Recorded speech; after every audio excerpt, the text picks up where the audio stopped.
Hi, you guys. Welcome back to my podcast. You found my notes featuring your host, me, Shemeka Bly. Today, you guys, first of all, long time no see. Today, I wanted to talk about mental health. I feel like it's quite fitting, being the fact that I just came back from therapy. Not gonna lie.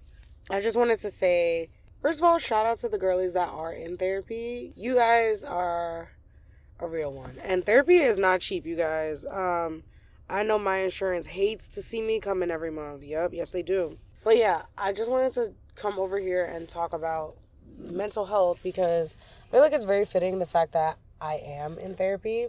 Yeah, I am in therapy, and therapy is something that's really important to me, as well as mental health as a whole. Personally, I've never been to like a psychiatrist or anything like that. I don't know, I've thought about it because I feel like low key I do have some sort of ADHD, because I forget my things a lot. Like, I forget my phone, I forget my keys, like, I start a lot of tasks. Sometimes I don't finish them, but usually I do always circle back to them. But I do have a lot of unfinished business I feel like I need to work on. I just feel like it's something worth talking about when it comes to mental health. And personally, like I said, like, I've never been in the seat of a psychiatrist where they are asking me specific questions with the intention to diagnose me. I have thought about it. It's crossed my mind a couple of times, especially because just like with medication, like I definitely think like, hey, maybe something is a little wrong with me. And I don't know what that is yet, but low-key, I feel like I do need to genuinely like get checked out. And my therapist, shout out to her. Like, she's like, let me know if you want to get like evaluated. Like, we have a psych on site or like in network for you. That way you don't have to go, to a different like office or anything like that. Just being mindful of like my insurance and everything like that. I definitely struggle with anxiety and depression year round. I don't know, maybe like seasonal depression is a thing for me. I'm really craving summer right now, but for me personally, like, I've never like been diagnosed with it. I definitely do know that I have depression, and that I struggle with depression and anxiety and panic as well, which is like in conjunction with anxiety. So that for me is definitely like a huge, huge deal to me. It's something that for me personally, honestly, that's why I'm going to therapy. I feel like I get really anxious when it comes to school. I get really anxious when it comes to new things, changes. Change is as you guys know, change is not something that really like is something that's a work in progress for me, and I'm working on it. I'm learning to deal with it. But yeah, it's definitely something that is just a lot for me. Like, I definitely do struggle with the ebbs and flows in life, and when it comes to just dealing with everything that just happens normally, like, especially when people be like, life be lifing.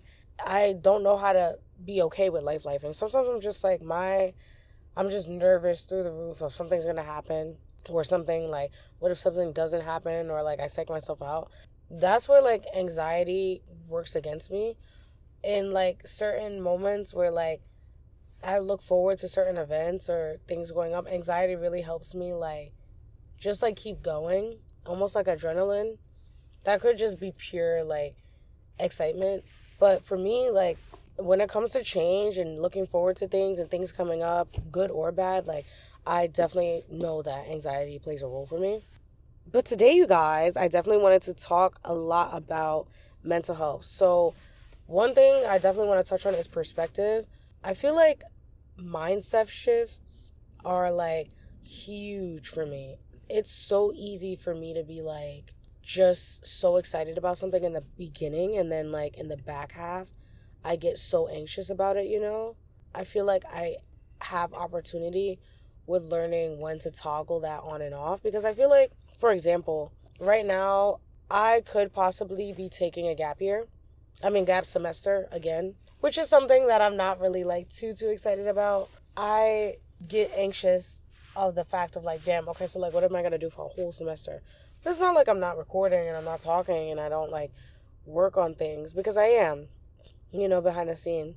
I also feel like it also takes that mindset shift like what I just did there. It's like, taking a semester off would allow me to rack up for tuition. It would allow me to like figure out maybe getting another job, or would figure out like finances, or just like figuring out learning how to edit more with different programs. Like I feel like there's a lot of opportunity that comes from taking breaks.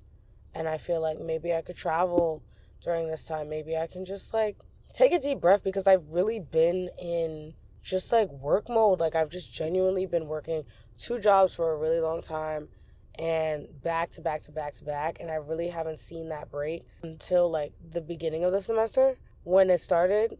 And then I got kind of back into it throughout the semester with the whole working 2 jobs, focusing on school. And, in the thick of the semester, like things are piling up. You have things like tuition and everything like that. Things like that start to pile up. It starts to be a lot. And then I start to get my anxiety and my depression. It's like, okay, am I going to be able to really do this? And I did. I ended up passing both my classes this semester.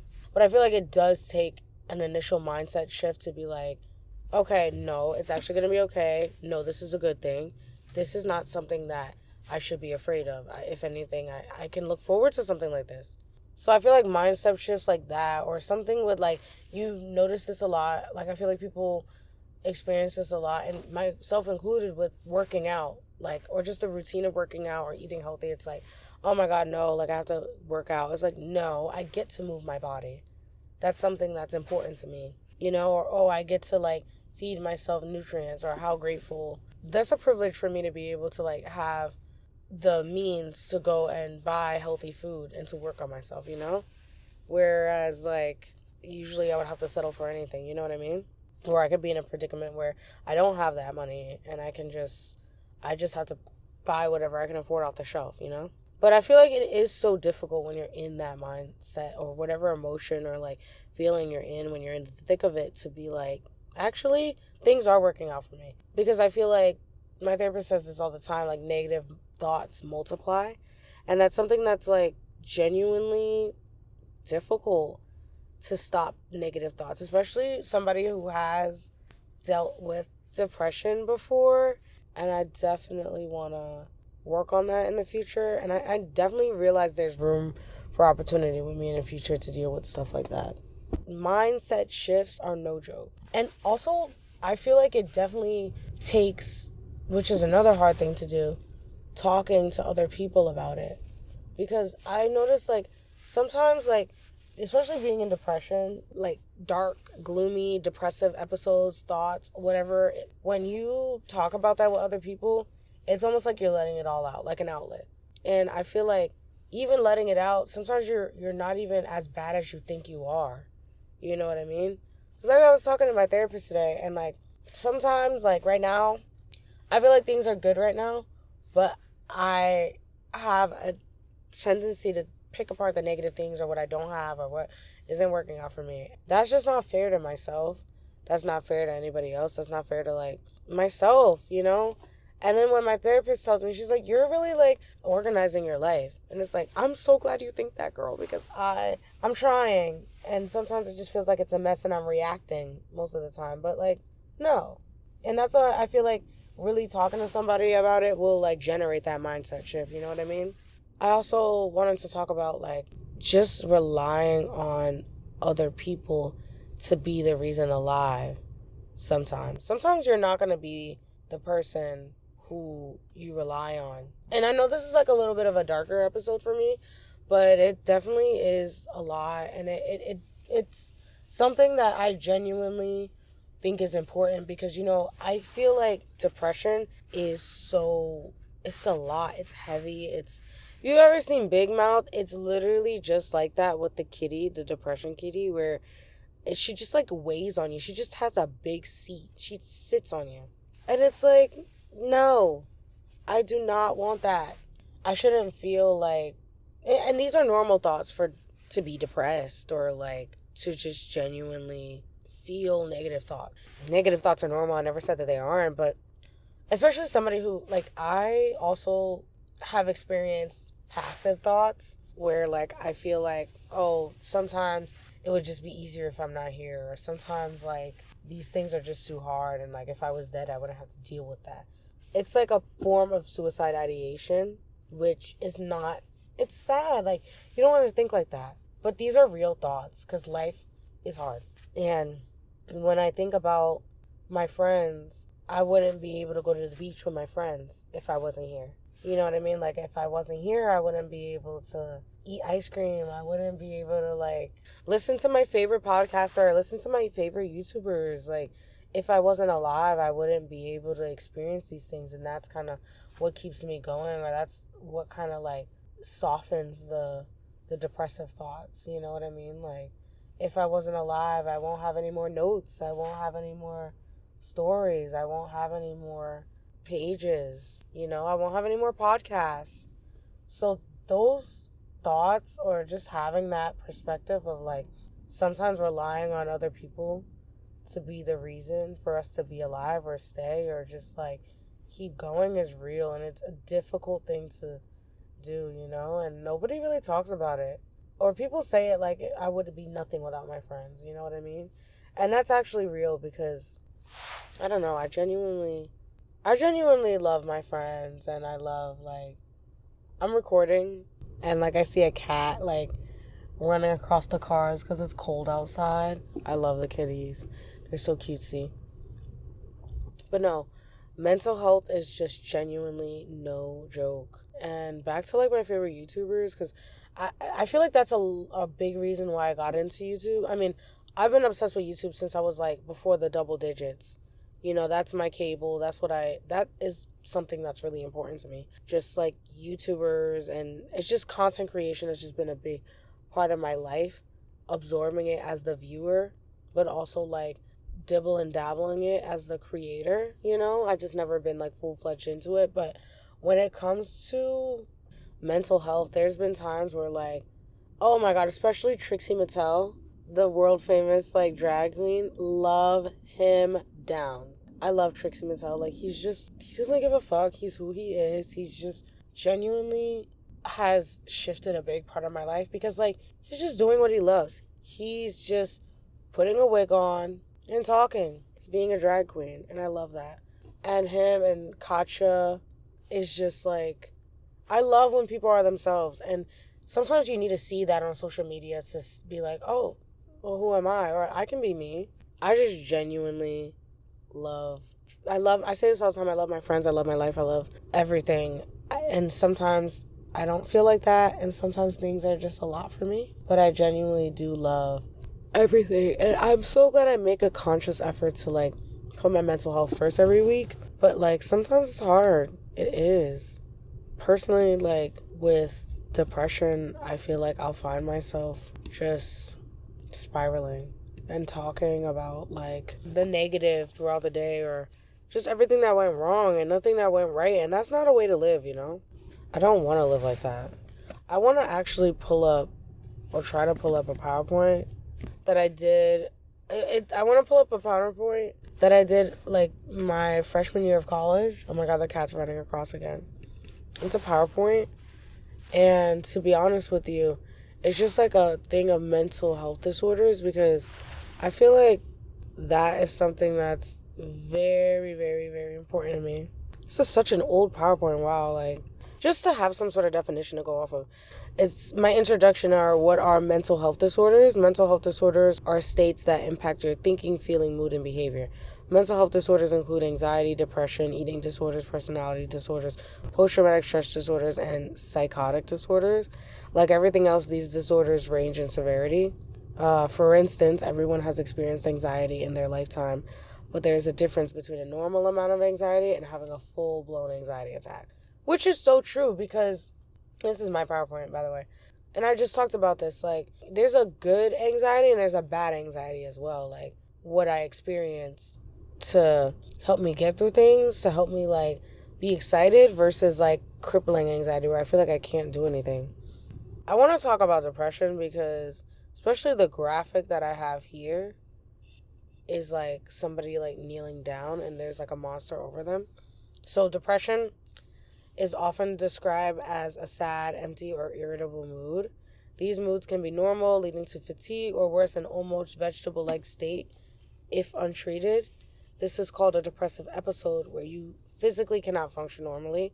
Typically, it affects your appetite, sleep, and overall concentration. I used to have these a lot during high school because when I was in high school, I feel like I was going through a lot with my mom. We were just not on the best of terms. I wanted to go to college. She doesn't agree with higher education, just very heavily religious, and wanted to talk about everything in the Bible. And I just did not want anything to do with that. And I felt like nobody understood that about me. And I genuinely felt so lost in the college application process. I felt like, damn, I'm the only one. And at the time, I had two jobs. I was working at Dunkin' Donuts, and I was also working as a college ambassador. So I was like, it was a paradox of the fact that, like, damn, I'm literally helping people apply to college and get financial aid, and I can't even do that for myself because I have parent refusal, and that's not even seen as anything. Flash forward to now, I'm like 23 years old. Now I can talk about it, but it's like, I'm not gonna lie, it still affects me, and it affects how I go about my life. Not how I go about my life, but like how I can apply to college. It affects my ability, not my ability, but like it affects my like access to education. The fact that, my mom doesn't agree with this and I won't ever have that support, and I have to wait on my own finances and everything. So that's not fun. But yeah, I mean, obviously there's so much more in the PowerPoint here, but that is something I definitely wanted to touch on. Oh my gosh. I'm like looking at my PowerPoint and it says personal experience. I struggle with depression and anxiety. My anxiety is mild compared to my depression. I occasionally have depressive episodes that can be triggered by my anxiety, stress, overthinking, and self-doubt. Real. I figured out that I struggled with these disorders junior and senior year of high school. This was the peak of my depression. I specifically remember being anxious at 17 years old, transitioning to adulthood with responsibilities starting to pile up. I remember having passive suicidal thoughts at that point in my life. And then it says that I cope and manage my disorders until this day by reaching out to my close friends, therapy, journaling, and creating voice audios. How ironic, you guys. While it is extremely vulnerable and I used to feel a lot of shame about my disorders, I now have become more self-aware. I also remember years ago calling a suicide hotline. I don't think I ever had the intention to do anything, but it was just more of like the feeling of wanting to dissipate. I was in the bathroom, I was on the toilet, and I was like, I can't do this. Like, this is too much. I can't sit here and keep going about my life with all this and just pretend like everything is okay, like, when it's not. And that's true. There was a lot of things going on in my life that were not okay. And also, like, I was very, like, I didn't really, I just felt like I was a product of my environment. And then as I get older, I realize, like, I'm not a product of my environment. I'm a product of my own decisions, which scares me because, like, sometimes I make a lot of crazy decisions, but I'm doing okay and I'm figuring it out. And things are going to work out. And things are working out. But I wanted to make this is kind of a weird episode to make, like, the second day before the end of the year. Like, it's literally New Year's Eve. But I did go back to therapy today, and I did take a gap. There was always something going on, whether or not I was able to go to therapy or my therapist would cancel or I would cancel, or just things would come up. And it's been pretty inconsistent, but when I did go today, I felt very good. I felt like I was able to talk about everything I wanted to talk about. That doesn't mean it's not scary. Like, these things are scary. And I do want to say that, like, life is hard. Life is difficult. And I'm human.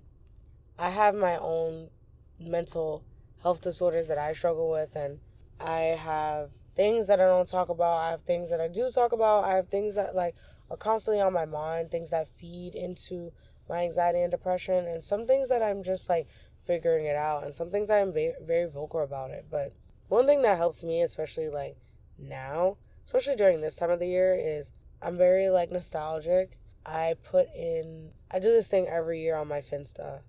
I always do like this year and I've been doing it for like 3 years now. It's so beautiful, and it makes me feel like, you know what, I'm accomplishing a lot even when I don't think I am.